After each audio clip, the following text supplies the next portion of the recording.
Well, in the first video, I did the absolute basics of private money creation and government money creation. I'm going to go on beyond that now, but what I might do immediately is add a few more details from Minsky itself to the canvas. And I've got the GDP here, for example. I'll just turn fiat back to zero. Pardon me. Use the arrow keys to do that, by the way.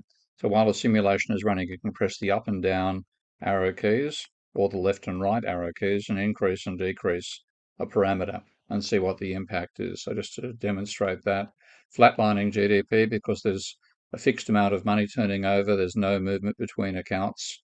Uh, but if I have some fiat money creation, then the GDP rises, and credit money creation and GDP rises even faster.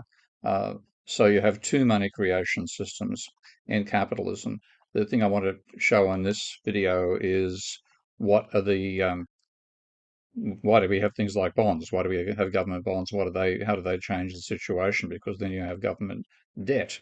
At the moment, I'm not showing that, but I want to take a look at GDP growth as well as GDP, for example. So what I can do in that case is take a copy of GDP. So I'll just type Control C and Control V to paste a copy that's now attached to my cursor. Click here. I want to see the rate of change of GDP, and that's what this little operator here is, a differential operator. So I click on that, bring it down here, and I now feed this through, and what I get here is the rate of change in dollars per year of GDP. The moment it's, if I go back here and make that zero and that zero, then so is the rate of change. I can just illustrate that by putting a display box on the screen. So I attach from the outlet out of the differential operator to that box, and I'll make it a bit smaller. Sometimes tricky to get hold of those. There we go. Side edges there. There's GDP, hit the run. Nothing is happening, but if we have credit money creation or fiat money creation, then you're seeing that the rate of the growth of GDP in terms of dollars per year coming out of that operator. Of course, what I want to see is the percentage rate of growth of GDP.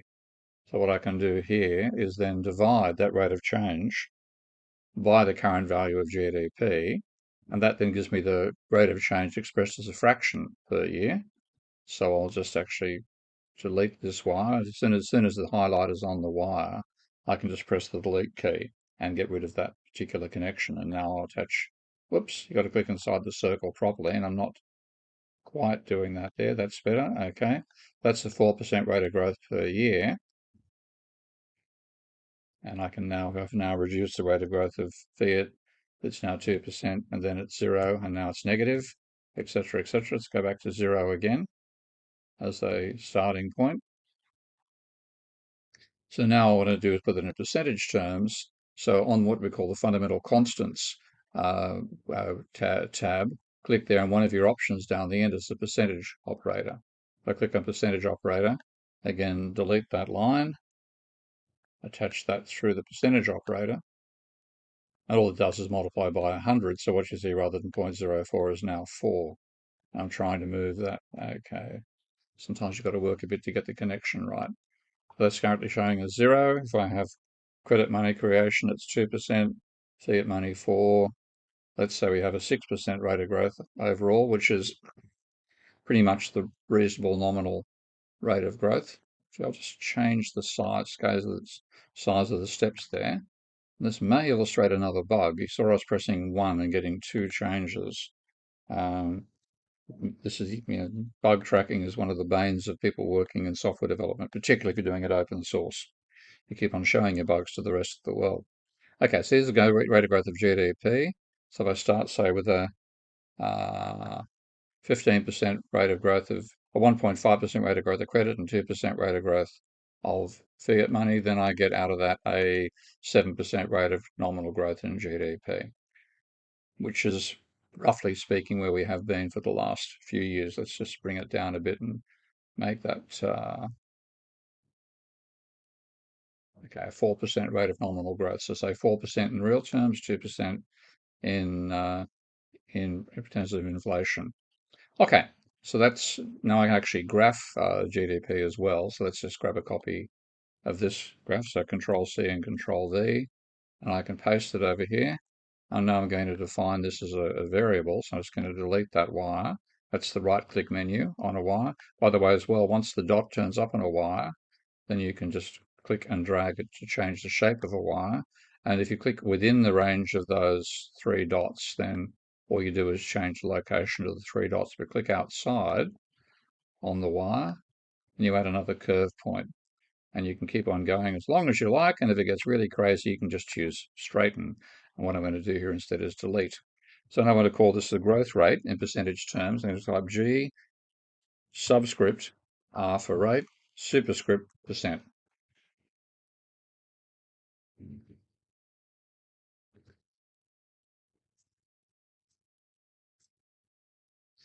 And then click on OK and attach that to the wire here.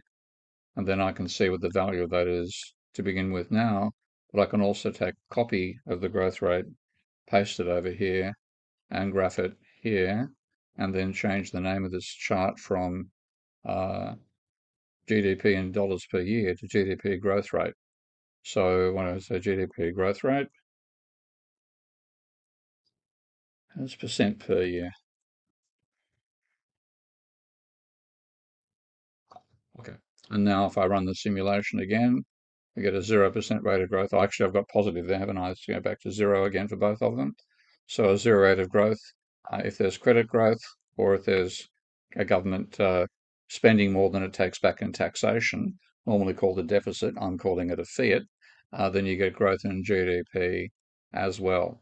So what's actually happening to all the bank accounts here? Because so far I've been looking at the amount of money in the system and the turnover in GDP, but I haven't been looking at the actual bank accounts. So one way to do this is to use the browser window, which I showed in the last simulation, but I can also right click here and choose copy flow and copy stock variables from a sheet. So this will copy the two flows there, which are credit and fiat. So I've copied those. What I actually want are the four stocks: loans, reserves, deposits, and bank equity. I'll copy those over here.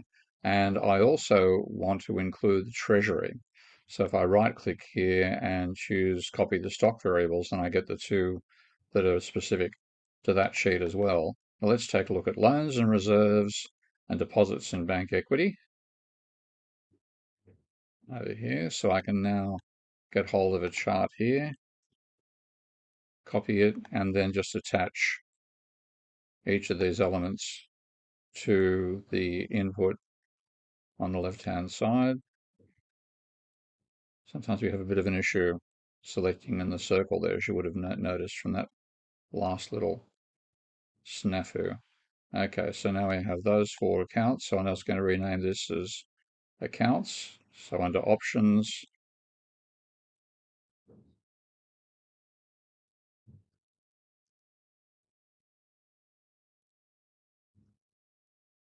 of course, this is dollars rather than dollars per year.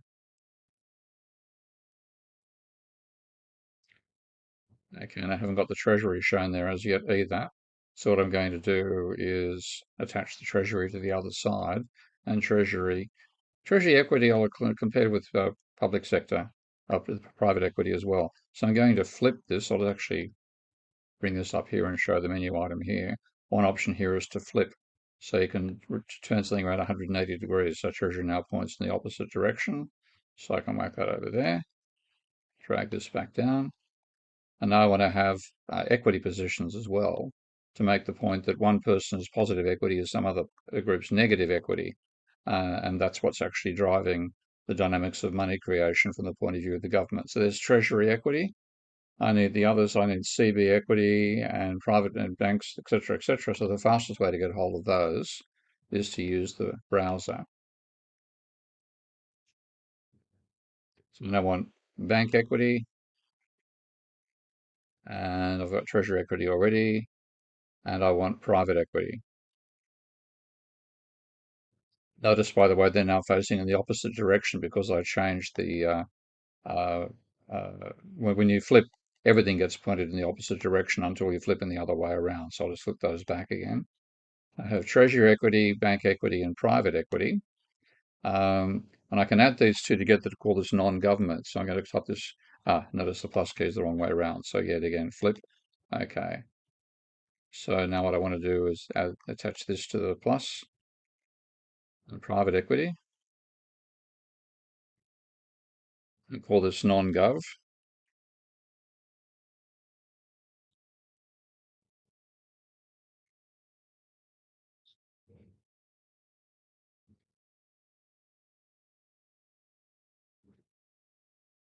We haven't got the central bank equity yet, so let's get hold of that. That's over here. CB equity. Add those two together. I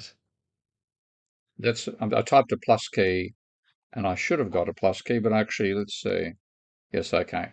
I must have pressed another key. Pardon me.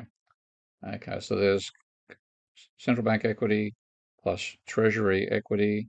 Add the two together and call this gov equity.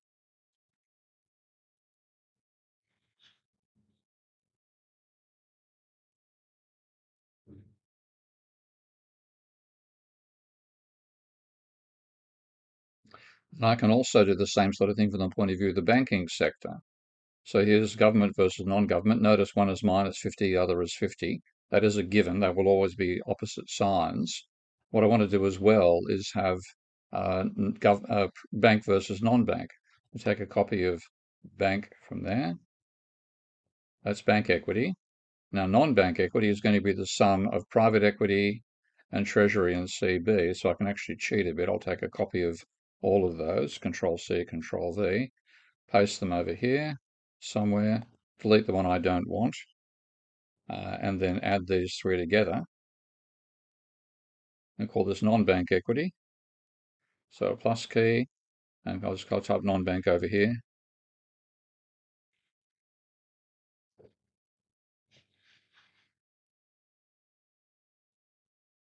And place this on the screen. And now this is one of the tricks of Minsky. I was going to zoom in so you can see more clearly. Minsky supports overloaded operators. So normally a plus just takes two elements, but of course you want to add lots and lots together. Just attach another element to one of the plus keys and it'll add it automatically. So now into this, there's non-bank equity. Well, blow me down if bank equity isn't the opposite sign. And this again is a commonality in all of these models that one the equity of one group regarded relative to the rest is the negative of the other group. So government equity is the negative of non-government equity. Let's just take a copy of this here. And bank equity is the opposite of non-bank equity. So let's just attach all those there. And then I'm going to rename these to equity. I'll go, okay.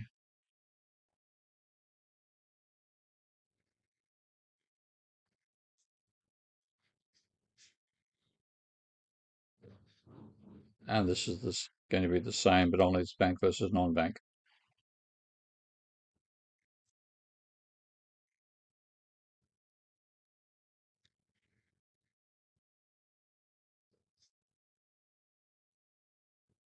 And let's just drag this around a bit. You spend a lot of your time reorganizing things when you use a GUI style program. Let's go back and see this at the full scale now, living on one window. I'll get rid of some things I don't need just at the moment. Um, and move this around a bit. I want to make space for the tables to expand. And let's bring the graphs over here. So there's GDP and the growth rate.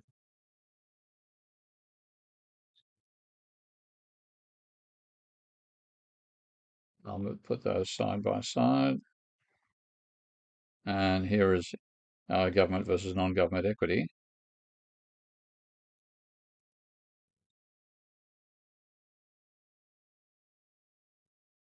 Put those side by side.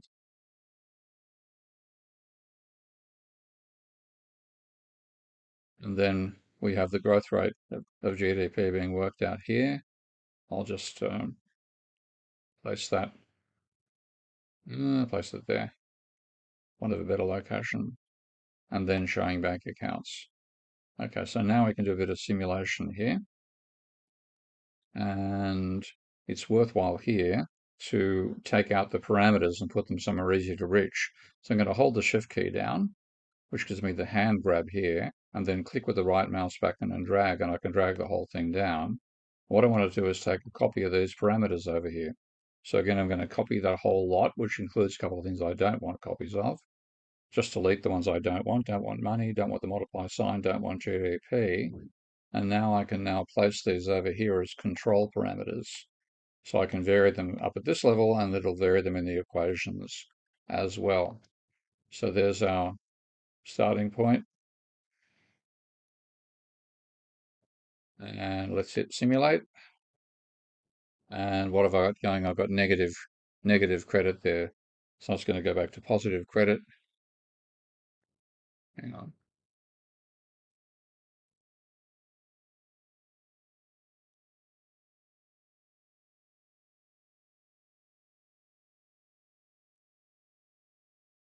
Zero credit and zero fiat as well. Hit stop. And what I want to do is show the values passing through the accounts as well. So this is a bug. If you click on options and preferences, you'll show that the checkbox for show values in godly tables, which would mean numbers are turning up here, is checked, but nothing is happening. If you click on OK, then they bring those numbers across. So we can now see the inflows and outflows from the different accounts, and we can see the value of the accounts as well. And what I want to focus on here at the moment is the value of the treasury account. Let's just make this window a bit smaller so I can make the screen a bit wider. Okay, but notice this is currently positive in 60. Hit run. Nothing happening at the moment. Let's now have credit money creation and fiat money creation. And notice the treasury account is falling and it will go negative.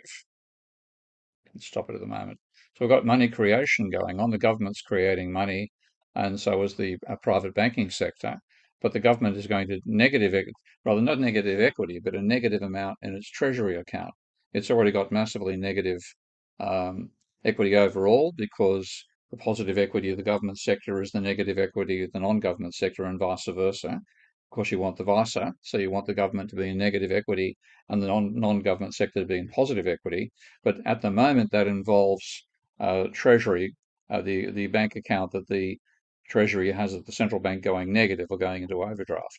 Now, most countries around the world make that an impossible. They ban it and they say the Treasury must have a positive account there. And it does that by selling bonds. And I'll come back to that in the next video.